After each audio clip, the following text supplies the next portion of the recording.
Running back screens and our draws also coming out of the backfield. What makes our running back screens and our draws, this type of stuff, different from our other slow screens?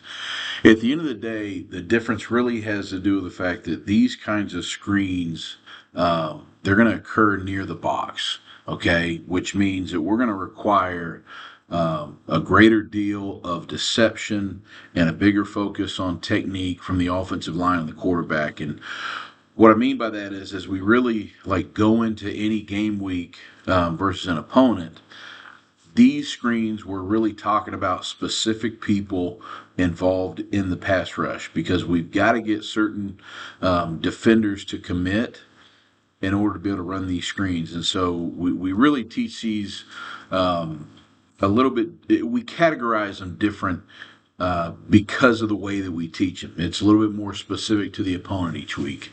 Um, we we leave this area also, it's kind of like our area where we try to leave the most room for creativity each week, because while it does require a lot, um, a lot of deception and technique from our box players, the quarterback, the offensive line, everybody in there, it's also gives us some of our biggest opportunities. And these tools that we can use versus really good pass rushers on a defense can really slow that player down and and reduce the amount of their impact on the game. So these are very valuable plays. We design these to be flexible from week to week, so we make sure that our guys understand, for the most part, what we're going to try to get on these plays, but we may adjust a lot from week to week as we go through. We may change up who's getting out in terms of the O line, okay, and we may change up who they're responsible for blocking, and we may very easily change up how many of our offensive linemen are getting out. So that's going to change at times. One of the big things we look at each week is whether or not that play side tackle needs to be a part of the release to get out on the screen, or whether we need to lock him on the defensive end. Those are going to be important factors that go into it each week. So you'll see a lot of differences on these screens as we look through them, and it's by design. We need that flexibility to be able to adjust to opponents. We're really trying to pick on specific defenders and specific pictures at the end of the day. Okay, here we are. We're going to go a little running back screen, just slip screen weak into the boundary right here. Okay, we're going to lock the tackle. All right, we're locking the tackle. We're going to get the guard out, and we're going to get the center out. We're going to take the single receiver. He's going to seal the box, and then I'm going to get the guard out. He's going to be numbers out on the corner, and then that center becomes the alley player for us. So some of the rules carried over from our slow screen stuff. There's the lock by the tackle. Guard gets out. He's going to the corner. There's the seal on the backer. Um, Off of the hit, the receiver is putting his eyes in the backfield, and then he comes off after contact right there, and we leave that player an opportunity to get back into the play. Luckily, he doesn't make that play, but we need to seal and continue to engage in that block. Then we would have the guard out on the corner. Center does a great job. There's no trash to pick up, but there's also no alley defender up top. So he puts the brakes on and picks up the Mike who's running over across the field. And that puts us in position for a big gain right here. Okay, so that's a little slip screen. We run a lot of different versions of that. We're going to do the same thing again back into the boundary right here, but we're going to take the nearest receiver.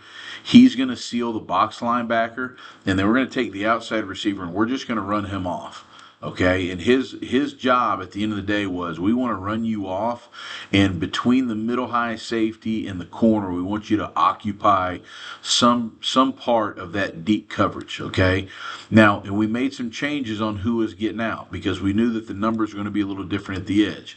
We've got a corner. This corner ends up playing a deep third. Okay, we didn't know how hard he was going to bail. All right, at times he was going to be an aggressive guy. At times he was going to play back, but we were going to end up with two immediate defenders outside the box and a middle high safety. And so we wanted to release. We were going to seal the box with the slot. We were going to release the tackle. He was going to be the first numbers guy. The guard was going to be the second numbers guy.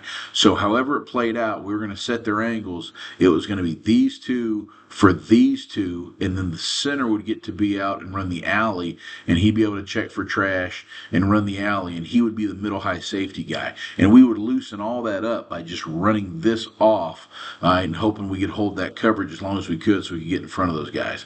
This was Milton that year.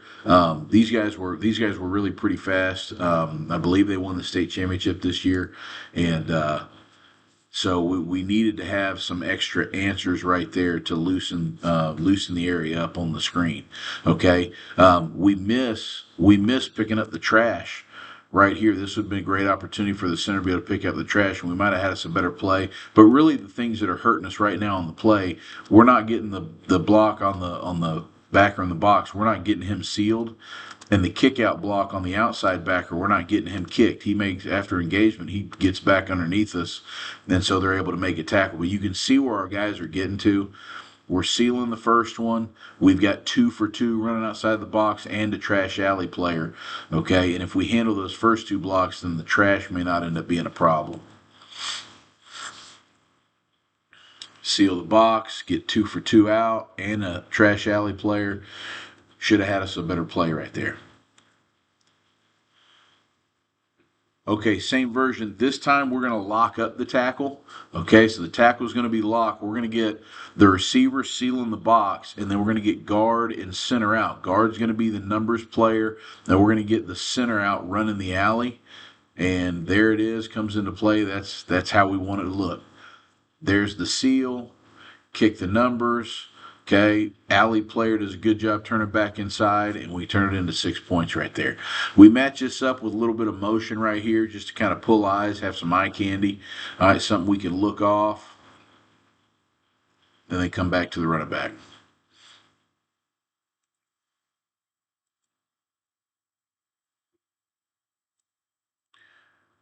All right, lock up the tackle. And the tackle's got to go with him wherever he goes. So if they're running any kind of twist game right here, he's got to go and he's got to bury it down inside. When they go inside, we don't want to allow that upfield run penetration. We've really got to kind of just force that thing down the line of scrimmage. When they rush upfield outside, now we want to promote that upfield run, and we want to turn and we want to kick it back underneath.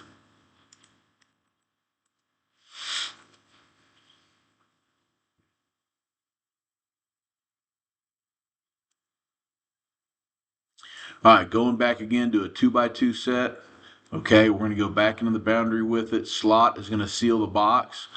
We knew, again, kind of like 2 clips ago, we knew that we were going to have a possibility. We were going to have a corner and a possibility of multiple players out here on the perimeter. So we were going to get the tackle, the guard, and the center out again. Center was going to be the trash player right here, possible late alley at the end of the day. We were going to take the outside receiver, run him at the post player right here. So we were going to get tackle, guard going out here for the corner, and the outside backer right here.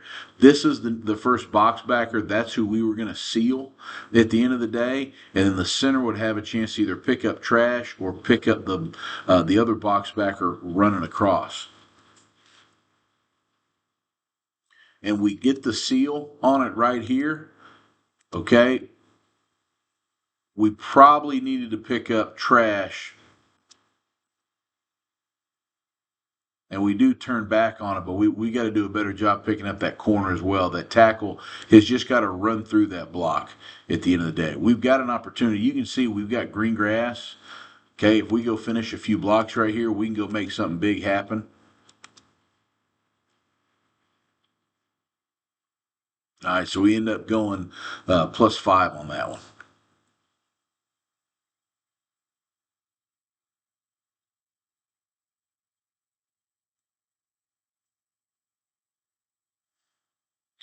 All right, going back to the slip screen again. Okay, we're going to take the single receiver. He's going to seal the box. We're going to get the tackle, the guard, and the center out. Again, we were anticipating a possibility of having a corner and an outside backer in play out here. So we were going to seal the mic, have the tackle and guard handle the corner and the outside backer, and then have the center be the trash alley player.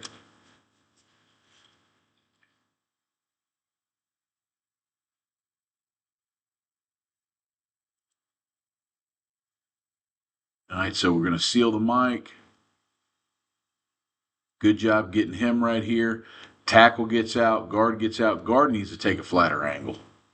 We don't need the guard going way back in here. And then the center's got to get moving. I don't know why his eyes are in the backfield. There is no trash to worry about at this point. I mean, at this point, we need to get going and running and go attack that safety. All right, now we're going to swing. Now we're going to swing. So we're going to take our back. We're going to kind of hit the same thing, but we're really giving this call versus man coverage. So we're going to get a crack in the box again, and then we're going to release the tackle. But the tackle is the only one that we're trying to get out. All right. Again, we were trying to pick on that boundary defensive end. We knew that he'd be a rush player right here. Okay, we knew we'd get him to commit, so we wanted him to bite and then come flat off of it. So we're just playing a switch right here. We're going to play single receiver, is going to crack, tackle's going to get out for the corner on him, and that's where our play is going to be. We just had to get the ball outside the defensive end, and that's what we wanted. All right. Again, we don't like this call versus zone. If there's a chance for there to be three defenders out there, then we don't like this play. This was a man call and a way for us to just go pick on that defensive end specifically. This kid was a really good player, and it was going to give us an opportunity to slow down his pass rush, which we really needed to do in this game.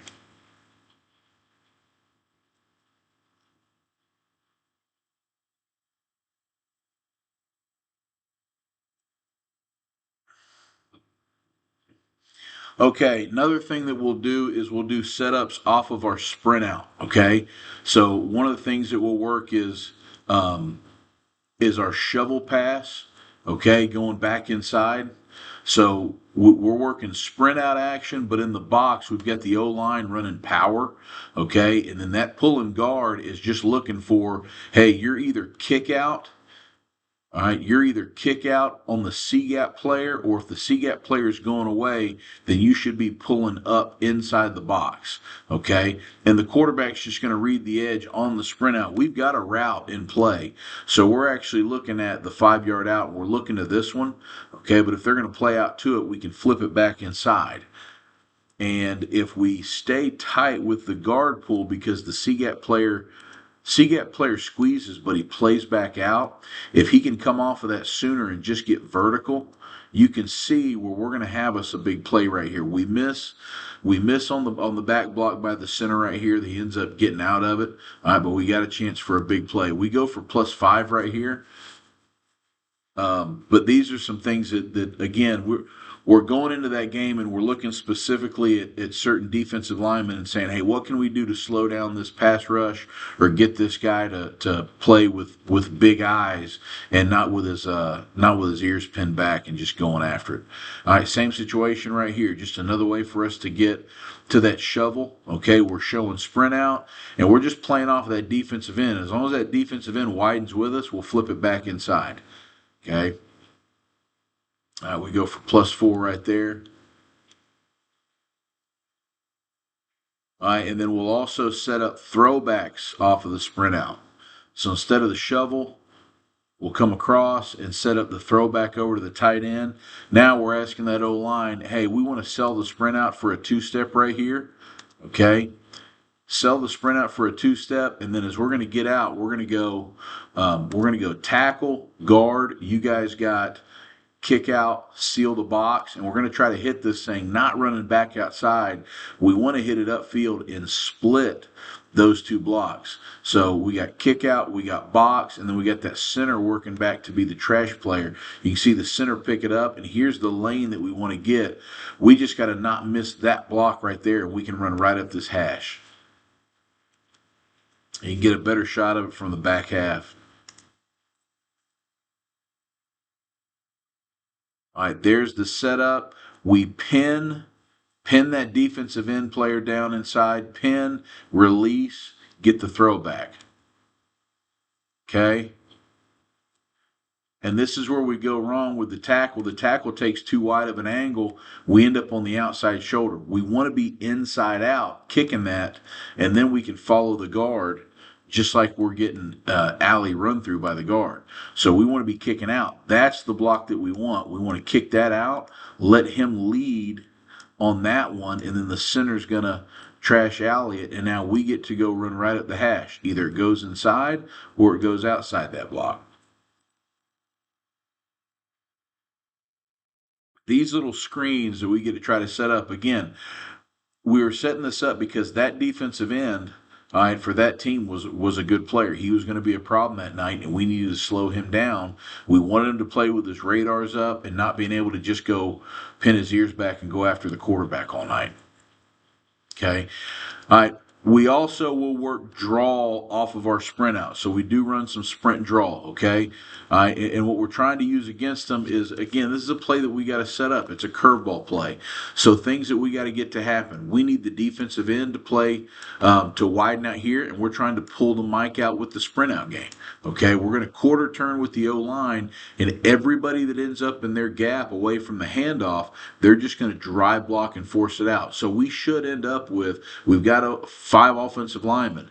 We should end up with 1, 2, 3 D linemen and the backside backer that we can get taken care of. And if the mic doesn't bite the cheese and he blitzes the box, then we'll have a chance to pick up the mic as well and be 5 for 5. Otherwise, we're going to be 5 on 4 right here. Okay. All right, there's the turn back. Mike blitzes, so we're able to pick Mike up, and then we just hand it back off and let the running back go pick his lane where he wants to go. Okay, we go for plus 10 on this one. You can see our O-line. O-line is just going to turn back and pick up whatever goes to their gap. Turn back, pick up whatever goes to your gap, and go drive block it, and then let the running back go make you right.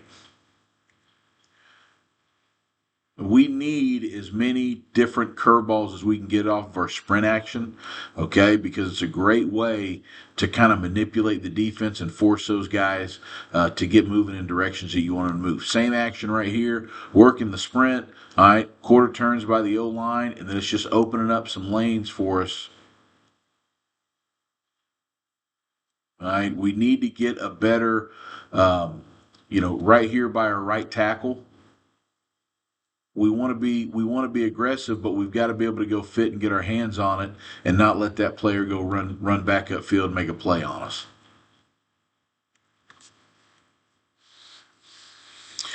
All right, and again, sprint draw right here. And it just gives us an ability to kind of take some good players, take them out of the game, all right, make those guys less effective. This defensive end player right here, okay, he's got he's got nothing to do on this play. He's rushing upfield. He's trying to keep contained, all right, on the sprint out, and it gives us a lane to run back up inside.